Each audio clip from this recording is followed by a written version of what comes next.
The bracelet hit the rubber floor of the bus with a sound so small that nobody should have heard it over the heater, but we all did. It bounced once beneath the front bench, flashed silver in the museum lights, and came to rest beside my right boot. My son Caleb bent down before I could stop him. He picked it up by the broken clasp and rubbed 30 years of dust from a flat oval charm. "There are initials," he said. The museum director leaned closer. So did the photographer who had come to document the first successful start of the restored heater. Caleb turned the charm toward the light. NH. My hand closed around the chrome rail by the driver's seat. The director, Susan Bell, said the name before Caleb could. Nadine Hall. She looked at me, and the pride went out of her face. Everybody in Mason County knew that name. Nadine Hall was 14 when she vanished in October of 1996. Her school picture had stayed in the post office window for years. Her mother had stood beside the highway every anniversary holding the same fading sign. And I had told a sheriff's deputy, 2 state investigators, and Nadine's mother that the girl never stepped onto my bus that afternoon. I was 72 years old when the heater finally gave back the first piece of proof that I had lied.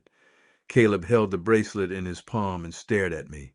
"Dad," he said quietly, "how did this get here?" I knew exactly how.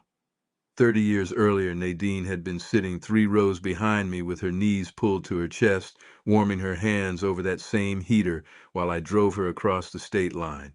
The bus was supposed to become the centerpiece of a new exhibit called A Lifetime of Flawless Service. By noon, there were 2 police cruisers outside the museum, yellow tape across the folding doors, and a detective asking me not to leave. "My name is Earl Mason. I drove school buses in eastern Kentucky for 34 years. I knew which children got carsick on curves, which brothers needed to be seated apart, and which houses required me to wait until a porch light came on before I pulled away. People used to say they trusted me with the most important thing they had. For most of my life, I believed that trust was the finest thing anybody could say about me. Then my son restored Bus 18, and the truth fell out of its heater. Caleb bought the bus from the county auction 12 years after I retired. Bought is probably too generous a word. He paid $800 for a rusted yellow box with mice in the seats and a maple sapling growing beside the rear axle. He stored it behind his repair shop and told me one day he would make it run again. I told him to sell it for scrap. He thought I was being sentimental in the wrong direction. What I felt was fear. His proposal described 34 years, more than 500,000 miles, and no child injured while under my care. It described winter mornings when I chained the tires before sunrise and flood days when I walked students across washed-out roads. It called my record flawless service. The museum awarded him $60,000. Caleb treated that money like a sacred promise. He rebuilt the engine, matched the original yellow paint, stitched the brown vinyl seats, and found replacement glass from a bus yard in Indiana. He even restored the heater beneath the first bench, though I told him nobody visiting a climate-controlled museum needed it. "It's part of the bus," he said. "It should work." That sentence stayed with me afterward. The bracelet was placed in a clear evidence bag before it left the museum. Detective Rosa Mercer from the state police sat with me in Susan's office while a younger officer photographed the vents and removed the heater cover. Rosa had been a child when Nadine disappeared. She still knew the case.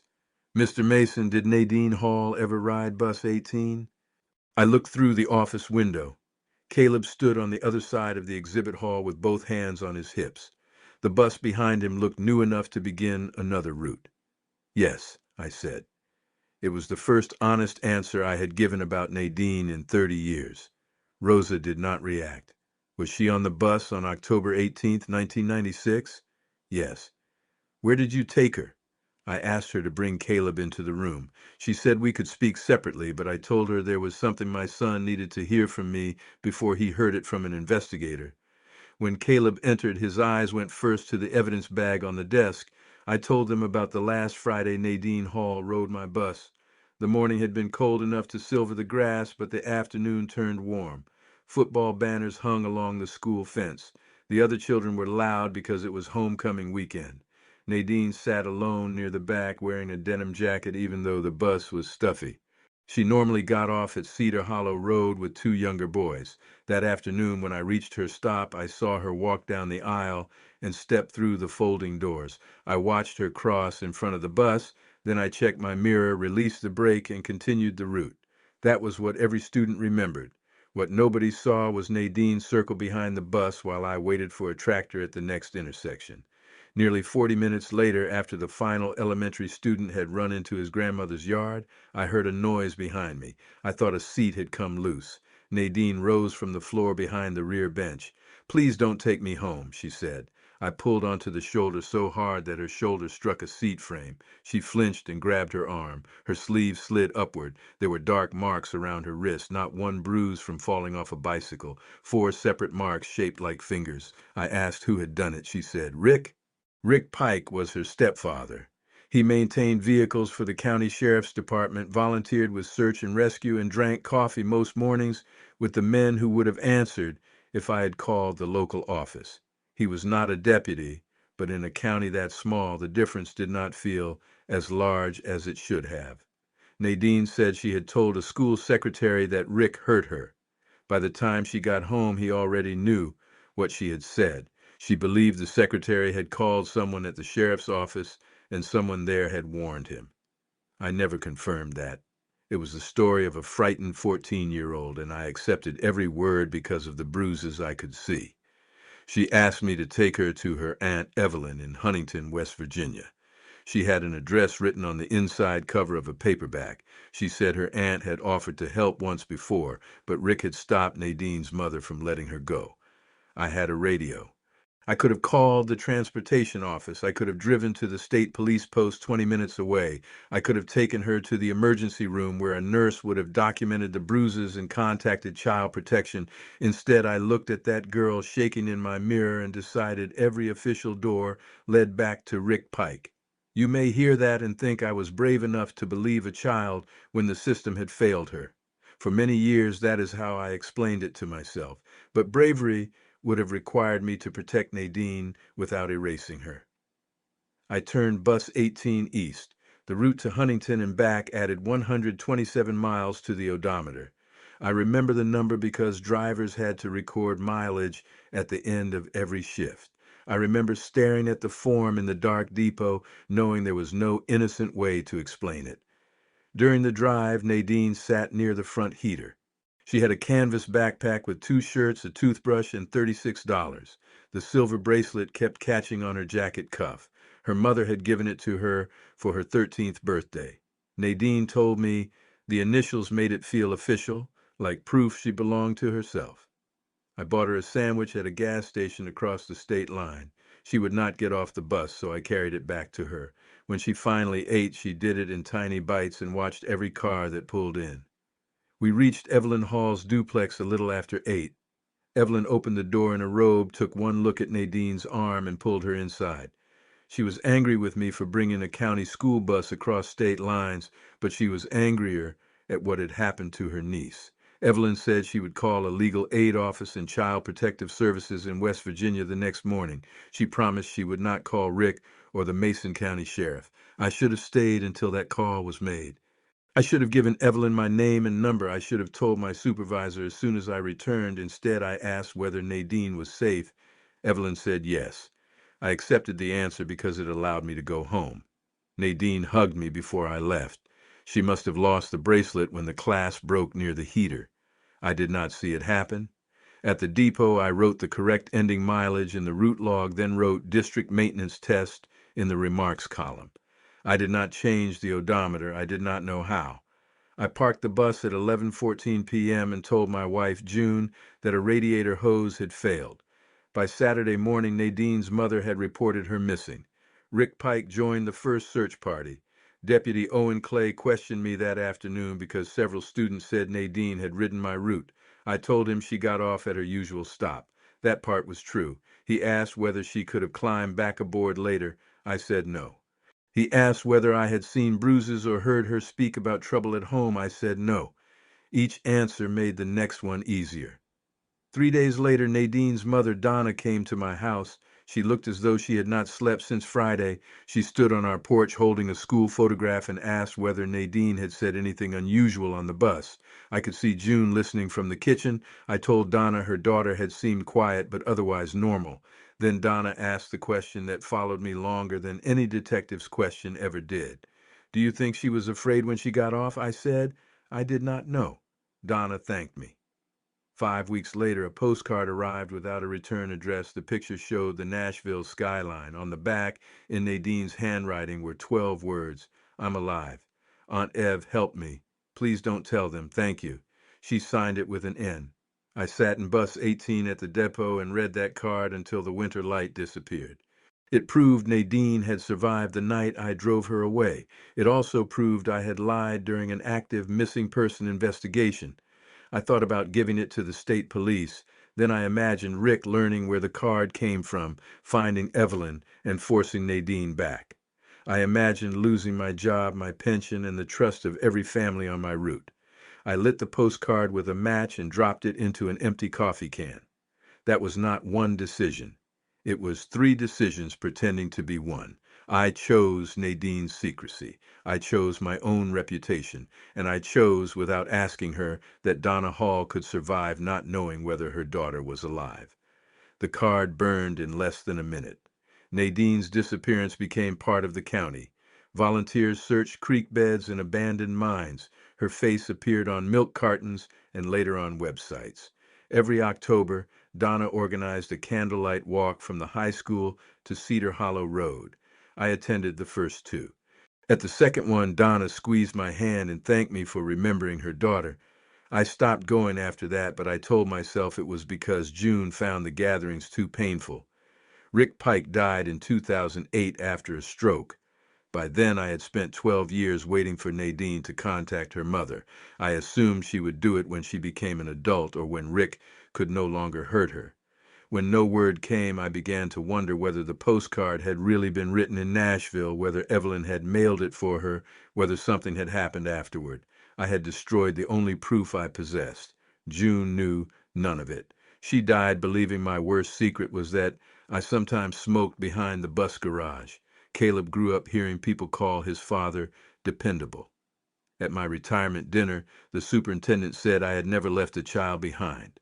I accepted the plaque. That is how a lie lives for 30 years. It does not stay one lie.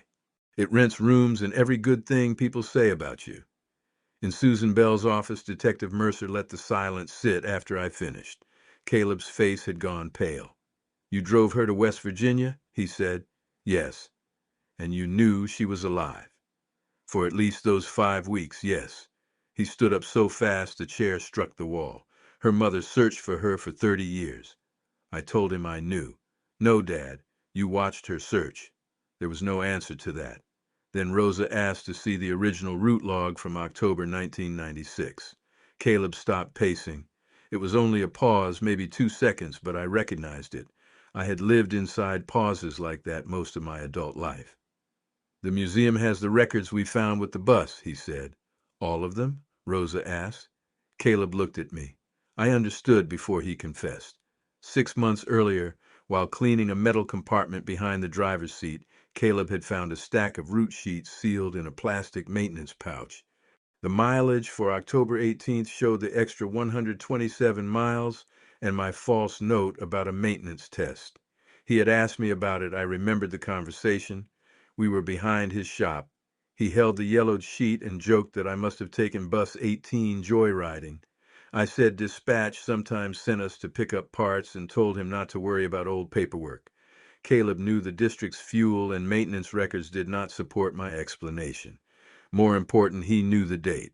"I searched Nadine's case," he said. "I saw she disappeared that day. I thought there had to be another explanation." But he did not ask me again. He removed the log from the papers submitted to the museum and locked it in a cabinet at his shop. The grant required disclosure of any history that could materially affect the exhibit. Caleb had already spent most of the money. The museum brochure was at the printer. A local bank had sponsored the opening around the phrase, "flawless service." "I didn't know he took her anywhere," Caleb told Rosa. "I just knew the mileage didn't fit." Rosa asked why he hid it. My son looked through the glass at the restored bus, because I wanted the story we were selling to be true.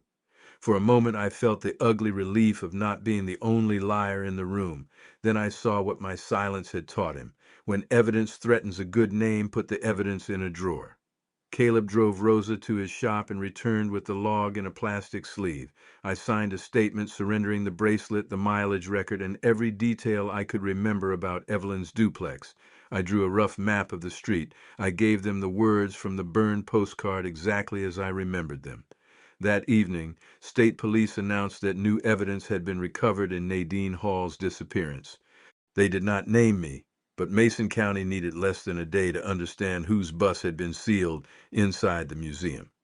By morning, reporters were parked outside my house. Some called me a kidnapper, others called me a hero who had rescued an abused girl from a corrupt system. Both versions were easier than the truth.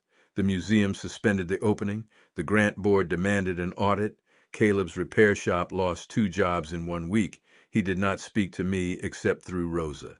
Donna Hall was 81 and living in an assisted care apartment outside Lexington. Rosa told her about the bracelet and my statement before the news did. Donna asked to see me. We met in a small visitor's room with artificial flowers on the table. She had Nadine's school photograph propped against her purse. I had seen that face young for so long that I was not prepared for the age in Donna's hands. She did not ask why I drove Nadine away. She understood the bruises.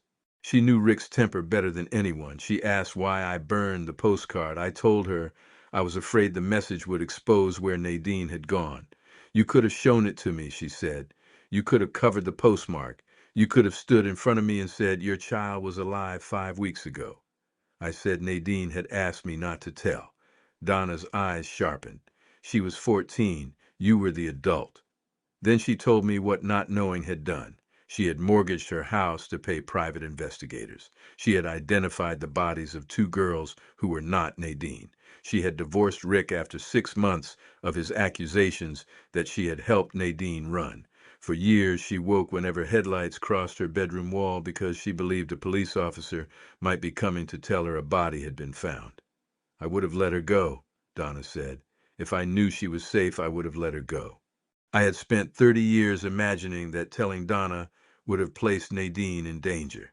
I had never allowed for the possibility that Donna might have protected the secret better than I did. I apologized. She said, an apology is what you give after the truth. You gave me 30 years before it. The investigators found Nadine 11 days later. Evelyn had died in 2003, but records from a legal aid clinic showed that she helped a minor named Nadine Hall enter an emergency youth placement in Ohio under court supervision. The file had been sealed because of the abuse allegations. A clerical error and the use of a shortened middle name kept it from appearing in the searches conducted in Kentucky. At 18, Nadine changed her last name. She later married and moved west. She was 54 years old, worked as a respiratory therapist, and lived outside Portland, Oregon. She had 2 grown children. She was alive. Rosa called Donna first. I learned from Caleb, who appeared at my door after nearly 2 weeks of silence. He stood on the porch where Donna had once asked me whether her daughter was afraid. They found her, he said. My knees gave way before I could reach a chair.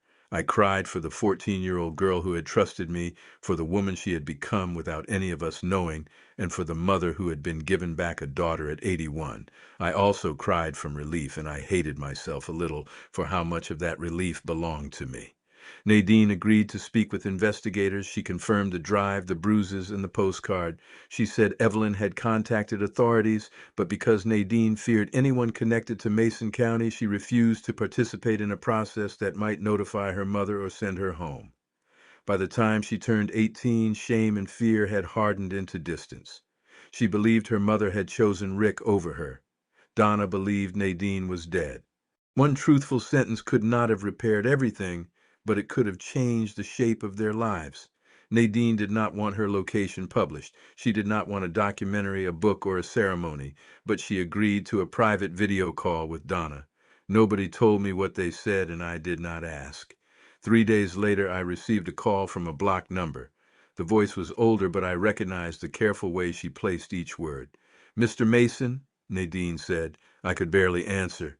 She thanked me for taking her seriously when she showed me the bruises. She said she had believed that if I took her to the local police, Rick would bring her home before morning.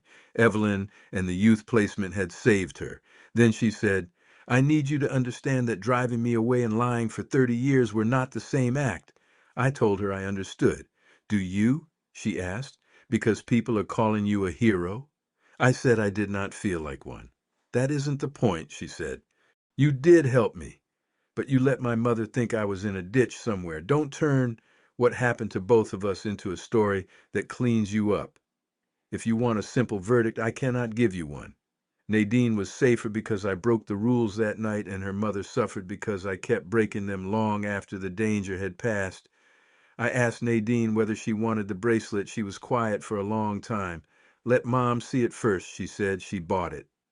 The state police kept the bracelet while prosecutors reviewed the case. They found no evidence that I had abducted Nadine or acted against her will. The statute of limitations had expired on several possible offenses involving false statements and interference with the investigation. The county attorney said publicly that the absence of charges should not be mistaken for approval. The sheriff's department opened a review into whether anyone had protected Rick Pike in 1996. The school had no record of a formal abuse report from Nadine, only a secretary's note that she requested to talk about a family problem. The secretary had died years earlier. No one could prove who she called. That uncertainty made people argue even louder. At the Veterans Diner, someone left a note on my truck calling me a child saver. At the grocery store, a woman whose daughter had ridden my bus moved to another checkout line.